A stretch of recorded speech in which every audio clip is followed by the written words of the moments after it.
अब तक आप लोगों ने देखा दीपनाथ लकड़ी काटते काटते रात हो गया है। इसी घने जंगल में एक बहुरूपी चुड़ैल के साथ मुलाकात होता है। चुड़ैल दीपनाथ को उनके घर जाने की मजबूर करता है। इरादा सिर्फ बलि चराना। आगे देखिए। और कितने दूर है देवी आपके घर? बस पहुंचने वाले ही है। देवी खाई है सामने, देख के चलिए। आप मेरी चिंता छोड़िए, मैं तो यहाँ रोज चलती हूँ। मूर्ख मुझे सिखाएगा कैसे चलना है, और थोड़ी देर बस। फिर तुम्हें कौन बचाएगा मूर्ख ब्राह्मण। मैं तुम्हें बलि देकर यक्षिणी शक्तियां हासिल कर लूंगी। मुझे आज इतनी खुशियां हो रही हैं।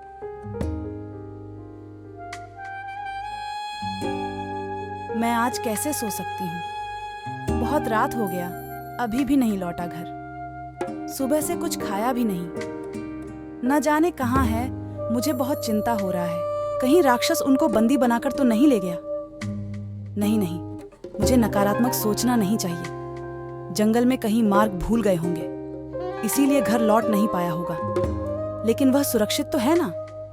फिर नकारात्मक सोच, यह मैं क्या सोच रही हूँ? कल सुबह होते ही मैं उनको ढूंढने जाऊंगी। हे दुर्गा माँ, जल्दी से रात बीत जाए।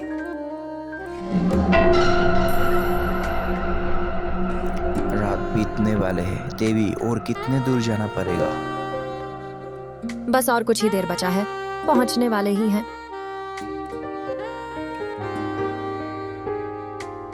ये मार्ग तो खत्म ही नहीं हो रहा है देवी। आप मोर भी आवाज देने लगा है। लगता है सुबह होने ही वाले हैं। लेकिन अभी भी आपके घर के आता पता नहीं है। कहीं आप मार्ग भूल तो नहीं गए देवी? हाँ जी, मैं शायद मार्ग भूल गई हूँ। ये आप क्या कह रहे हैं देवी? जी हाँ, अंधेरे की वजह से मैं मार्ग भूल गई हूँ। मेरी घर नदी पार करके बीच जंगल में है। अभी भी बहुत मार्ग तय करना बाकी है, इसीलिए मुझे मार्ग भूल जाने की बात बताकर ले जानी होगी, नहीं तो ये इतनी दूर नहीं जाएगी। देवी, लगता है आज रात हमें जंगल में ही गुजरना होगा, सुबह होने तक। नहीं तो इन जंगलों में भटकते ही रहना पड़ेगा। भटकते ही रहेंगे, फिर भी हमें मार्ग नहीं मिलेगा देवी। ऐसा करते हैं, कहीं पे विश्राम करते हैं देवी। याद आ गया, हम लोग उल्टी दिशा में आ गए। क्या कह रहे हो देवी? उल्टी दिशा में? जी हाँ, हम लोग उल्टी दिशा में आ गए। इसलिए मार्ग बहुत लंबा रहा, लेकिन आप बेफिक्र रहिए। यह नदी पार करते ही हमारे गांव पहुंच जाएंगे। लेकिन देवी, नदी के उस पार जाएंगे कैसे? नाव से।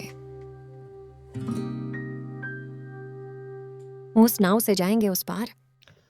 ठीक है, चलते हैं।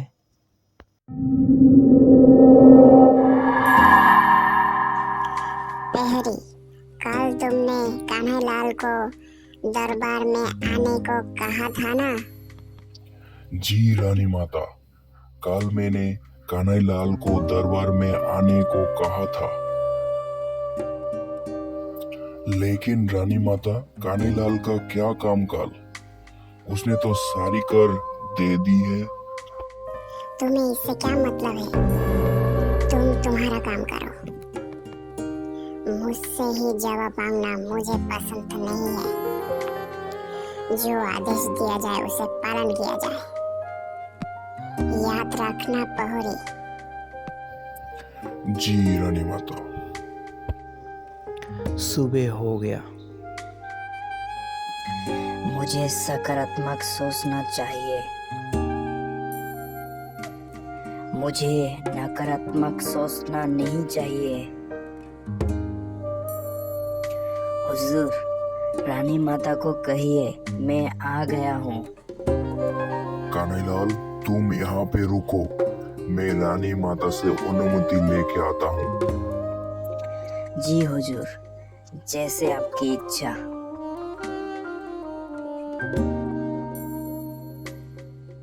लगता है है कविता ने सही कह रहा था, पुरस्कार पापों को ही इतना इज्जत मिलता है।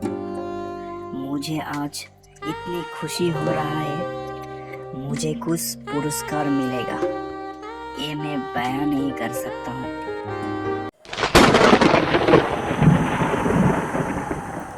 नौका चलते चलते चुड़ैल गिर गया। बचाओ, बचाओ, मुझे तैरना नहीं आती है। देवी, आप डरिए मत, मैं आ रहा हूँ।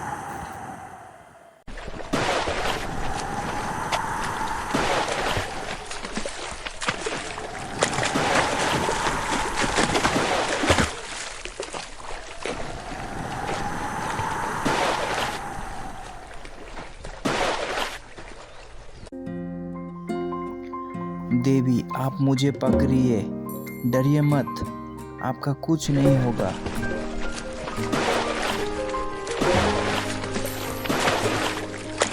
नदी के पार।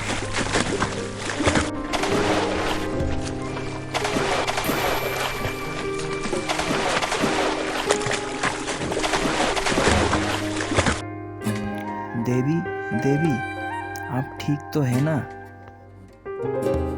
जी हाँ, धन्यवाद मुझे बचाने के लिए। देवी, ये तो मेरा कर्तव्य था, आप मुझे शर्मिंदा मत कीजिए। मैं कैसा भूत हूँ। अब तक तो मुझे अपने शक्तियों का घमंड था, लेकिन मुझे तैरना तक नहीं आती है, उड़ना तो आती है। इसी मनुष्य के वजह से मैं आज मरते मरते बच गया, और मैं आज इसी मनुष्य को ही अपने शर्त के कारण बलि देने जा रही थी। जो इंसान अपने जान की फिक्र ना करके मेरी जान बचाई में उनका ही जान लेना चाह रहा हूँ, शायद यह मेरी सबसे बड़ी भूल होगी। देवी, आप थक गए होंगे, इसीलिए आप थोड़ा विश्राम यहाँ करिए।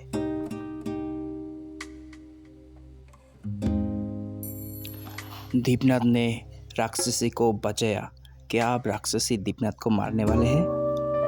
क्या इधर मंदोदरी देवी कान्हालाल के साथ क्या करने वाले हैं? आगे देखने के लिए चैनल को जरूर सब्सक्राइब करें। Thank you for watching.